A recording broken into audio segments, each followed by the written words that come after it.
Bom dia, mais uma manhã com Deus, priorizando a palavra de Deus e nesta manhã do dia 24 de dezembro, nós vamos meditar de 1 João, do capítulo 1 ao capítulo 2. E que a paz do Senhor encha o teu coração nesta manhã. Estou muito feliz porque estamos no dia 24 e eu tenho um batalhão de pessoas que perseveraram na leitura bíblica. Já entenderam que priorizando a palavra de Deus é um estilo de vida. É possível ler a Bíblia em um ano, sim. E estou feliz porque estamos finalizando mais um ano e estou com uma expectativa para 1º de janeiro, onde reiniciaremos a nossa leitura bíblica e você tem oportunidade de iniciar a leitura bíblica comigo e convidar mais pessoas para iniciar essa trajetória. É isso mesmo. Por isso, eu quero também já convidar você para esse desafio. Se você já é inscrito aqui no canal, eu quero te convidar a chamar mais um para se inscrever aqui. Compartilhe esse vídeo com outras pessoas no grupo da família, dos amigos, da empresa, da faculdade, da escola, por onde você for. Fale do canal, me ajude, seja um missionário propagando a palavra de Deus. E como eu sempre faço no início de cada livro, eu disponibilizo no meu Instagram e no Facebook um mapa mental, trazendo um panorama geral do livro, onde torna muito mais fácil você entender o contexto daquele livro, né? Entender melhor tudo que o autor do livro quis transmitir, qual era o momento, né? Quantos capítulos, o que significa, tá tudo lá no mapa mental. E eu disponibilizo nas minhas redes sociais, o Benita Leão. E a epístola de 1 João, né? Muitas pessoas às vezes confundem quando estão na igreja e o pregador fala, vamos ler 1 João 1 e 4, né? E as pessoas vão para o Evangelho, Mateus, Marcos, Lucas, João. Isso, Mateus, Marcos, Lucas, João, quarto, né? Ali na sequência dos evangelhos. E muitas pessoas confundem o evangelho com a epístola. Aqui é a carta. 1 João, 2 João, 3 João. Vai ser 3 epístolas que o apóstolo João vai escrever. O discípulo amado, o discípulo do amor, é o mesmo que escreveu o Evangelho de João. E aqui ele não se identifica, né? Ele não tem o prefácio lá dele se identificando como autor, mas apesar dele não se identificar, os pais da igreja, né, entre eles Clemente de Alexandria, Orígenes e Tertuliano, eles vão nomear João como o autor aqui desta carta. Então, testemunhas oculares dão a titularidade à carta de João, a epístola de João com o próprio nome dele, né? Foram 3 epístolas, possivelmente elas foram escritas em Éfeso para as igrejas da Ásia Menor, né? Que hoje é a atual Turquia, isso mesmo.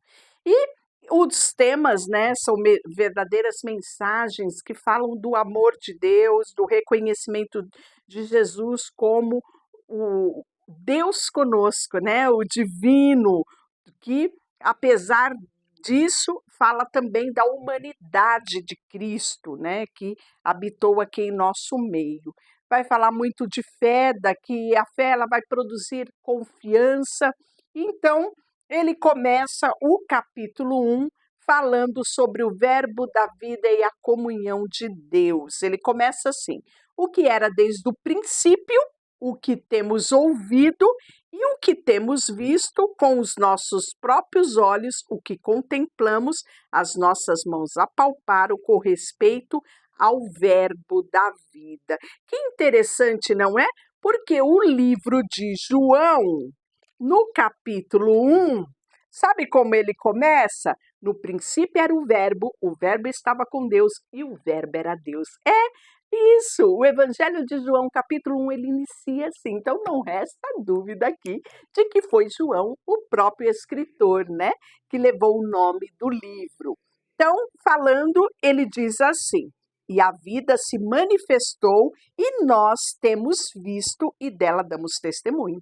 E vulo anunciamos a vida eterna, o qual estava com o Pai e nos foi manifestada. Então ele está falando, né, de João capítulo 1, o versículo 4, né? E aí ele fala assim: estas coisas, pois, vos escrevemos para que a nossa alegria seja completa. Ora, a mensagem que da parte dele temos ouvido e vos anunciamos é esta, que Deus é luz e não há nele treva nenhuma. Se dissermos que mantemos comunhão com ele e andamos em treva, mentimos e não praticamos a verdade. Se, porém, andamos na luz como ele está na luz, mantemos comunhão um com os outros e o sangue de Jesus, o seu Filho, nos purifica de todo pecado. Se dissermos que não temos pecado nenhum, a nós mesmos nos enganamos. Olha só, e a verdade não está em nós. Se confessarmos os nossos pecados, ele é fiel e justo para nos perdoar e purificar-nos de toda injustiça. Esse é um texto que eu amo e eu sempre oro ele, né? Quando nós pedimos perdão a Deus ali no nosso momento de oração, Senhor, nos perdoa, porque a tua palavra nos diz, se confessarmos os nossos pecados, o Senhor é fiel e justo para nos perdoar os pecados e nos purificar de toda injustiça. Então, há textos na palavra, né, que não basta lermos, basta entendermos a dimensão disso e praticarmos isso no nosso dia a dia, né? A palavra, ela deve ser luz para os teus caminhos, lâmpada para os teus pés, ou seja, ela deve fazer parte do teu dia a dia. E como você vai fazer parte no seu dia a dia? Se você meditar nela todos os dias. Tá aí, não tem como. Priorizar a palavra de Deus é um estilo de vida. Pois bem, capítulo 2, filhinhos meus. Olha que coisa extraordinária, não é? É muito amor derramado quando João fala isso. Filhinhos meus, estas coisas vos escrevo para que não pequeis. Se todavia alguém pecar, temos um advogado, junto ao Pai. Sabe quem é ele? Jesus Cristo. É ele a propiciação pelos nossos pecados, e não somente pelos nossos próprios, mas ainda pelo que o mundo inteiro. Ora, sabemos que temos conhecido, por isso, se guardar os seus mandamentos, aquele que diz, eu o conheço, e não guarda os seus mandamentos, é mentiroso, e nele não há verdade. Aquele, entretanto, que guarda sua palavra, nele verdadeiramente tem sido aperfeiçoado no amor de Deus. Nisto sabemos que estamos nele. Aquele diz que permanece nele, este deve também andar assim como ele andou. Então não é muito simples, não é? Dizer que é filho de Deus, se não andar nos passos do nosso irmão mais velho, Jesus Cristo, autor e consumador da nossa fé, como diz lá em Hebreus. Olha só, o antigo e o novo mandamento, e ele vai falar sobre o quê? O amor fraternal. Amados, não vos escrevo mandamento novo, senão mandamento antigo, o qual desde o princípio tiveste. Este mandamento antigo é a própria palavra que ouvirdes. Todavia vos escrevo um novo mandamento, aquilo que é verdadeiro nele e em vós, porque as trevas se vão dissipando e a verdadeira luz já brilha. Aquele que diz estar na luz e odeia o seu irmão, até agora está em trevas. Aquele que ama o seu irmão permanece na luz e nele não há nenhum tropeço. Aquele, porém, que odeia o seu irmão está em trevas e anda nas trevas e não sabe para onde vai, porque as trevas lhe cegaram os olhos. Olhe bem, filhinhos, eu vos escrevo porque os vossos pecados são perdoados por causa do seu nome, por causa do nome de Jesus. Que coisa mais linda, não é? Pai, eu vos escrevo, porque conheceis aquele que existe desde o princípio. Jovens, eu vos escrevo, porque tens vencido o maligno.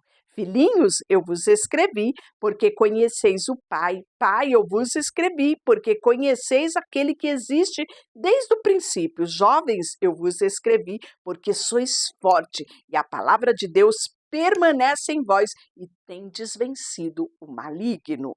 Não ameis o mundo. É isso que ele vai falar aqui no versículo 15 do capítulo 2.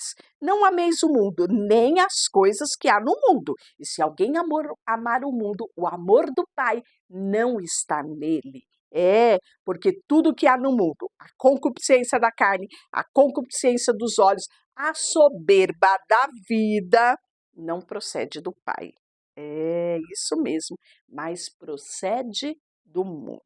Ora, o mundo passa, bem como as suas concupiscências, e aquele, porém, que faz a vontade de Deus permanece para sempre.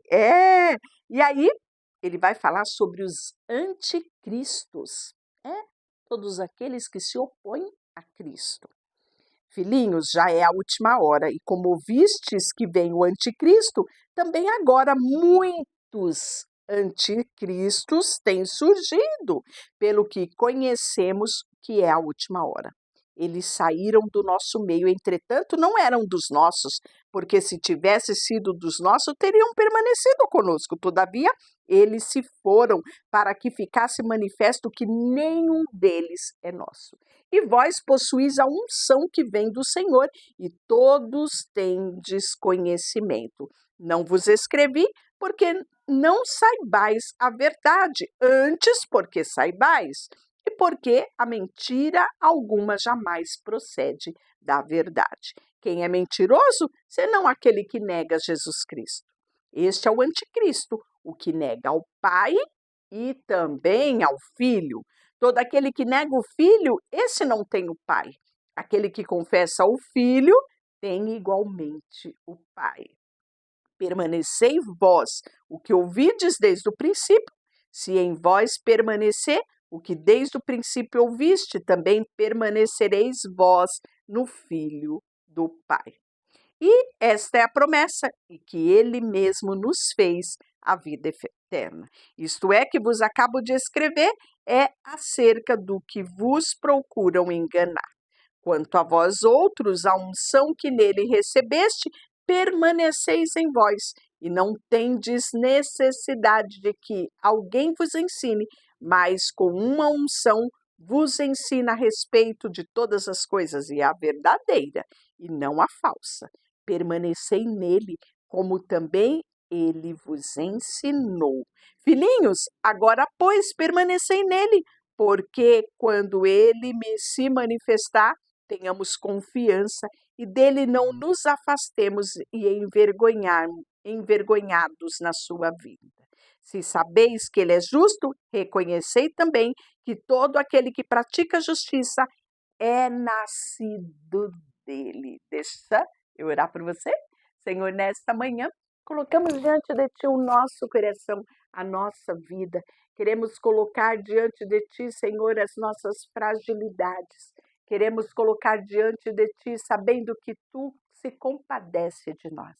E a Tua palavra nos ensinou hoje que se confessarmos os nossos pecados, Tu és fiel e justo para nos perdoar e nos purificar de toda injustiça. E se pecamos, temos um advogado junto ao Pai, que é Cristo Jesus. Por isso somos te gratos, Senhor, por tudo que o Senhor tem feito. E queremos sim colocar a nossa vida diante de Ti. Em nome de Jesus, amém. Deus te abençoe.